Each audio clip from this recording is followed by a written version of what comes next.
Grabe si Jordan Poole, beast mode para dito sa Washington Wizards. Nag-init hindi lang sa court pati sa mga mata dito ng Milwaukee Bucks players. Nagkaroon na naman kasi ng kaaway pero hindi na kila Malik Beasley at Chris Middleton. Ito naman kay MarJon Beauchamp. Kakatawa din kasi parang bata si JP nag-asar pa dito kay Beauchamp.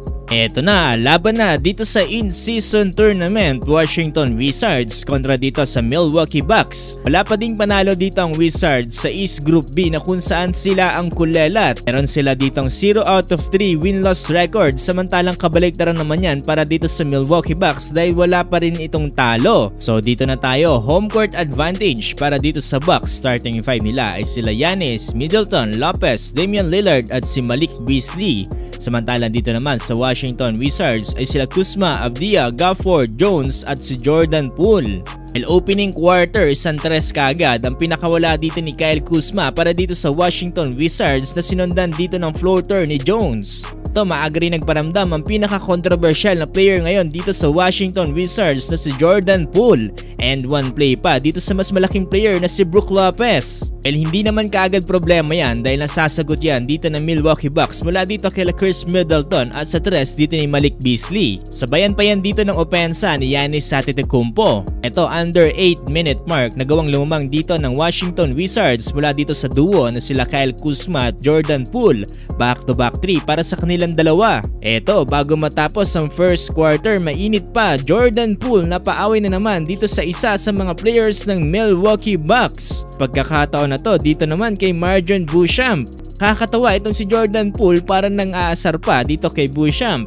E kung titignan natin tong play na to, medyo nagkakatulakan lang dito sa pagitan ni JP at MarJon Beauchamp. Tapos nagkakaroon na ng konting trash talkan kaya naman napikon na itong si MarJon Beauchamp at tinulak na nga si JP. Maaalala nyo, medyo mainit nga si Jordan Poole dito sa mga players ng Milwaukee Bucks itong nakaraan kay Malik Beasley at kay Bobby Portis. Ngayon naman dito kay MarJon Beauchamp. Makikita sa mukha dito ni Beauchamp walang pagsisisi matapos matumba dito ni Jordan Poole, mukhang pangiti-ngiti pa.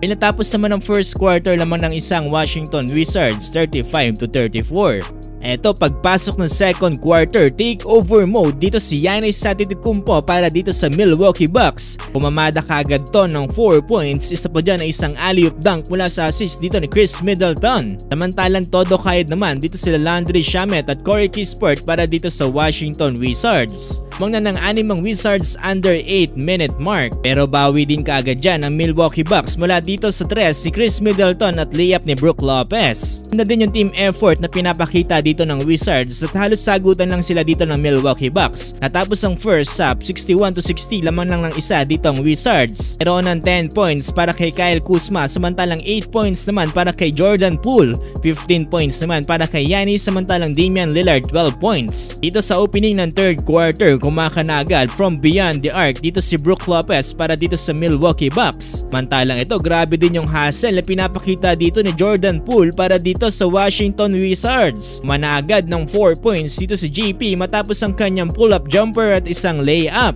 Dito sa third quarter, sobrang efficient ni JP dito. Kumana siya dito ng 12 points at shooting 3 out of 4 from the field. Pero sa kabila niyan, ganda naman ang team effort na pinakita dito nila Brook Lopez at Damian Lillard para dito sa Milwaukee Bucks. Dahilan para maging lamang sila dito 92-89. Pagpasok ng fourth quarter, mainit pa rin ang kamay dito ni Jordan Poole. Beast mode na. 7 straight points ang kanyang kinamada dito and one play pa kontra dito kay Cameron Payne. Grabing effort na ginagawa dito ni JP pero mainit pa rin ang kamay dito ni Brook Lopez at Damian Lillard. Last 1 minute lamang ng Milwaukee Bucks, 125-120. Last 16 seconds, nagawang maidikit dito ng Wizards sa 1 point na lamang dito ng Milwaukee Bucks mula sa tres si Kyle Kuzma. Pero nakakuha ng free throw dito si Giannis kaya balik sa tatlong lamang dito ng Bucks, 129-126. Pinilit pang makahabol dito ng Wizards pero kinapos na sila sa oras. Final score 131-128. Panalo ang Milwaukee Bucks. Pinangunahan ng Milwaukee Bucks ni Brook Lopez with 39 points na sinusundan dito ni Giannis 31 points. 29 points naman para kay Damian Lillard. Samantala dito sa Washington Wizards, nanguna si Jordan Poole 26 points, 5 rebounds, 7 assists at -1 lang yan sa plus and minus. So far, itong pinaka-efficient play dito ni JP.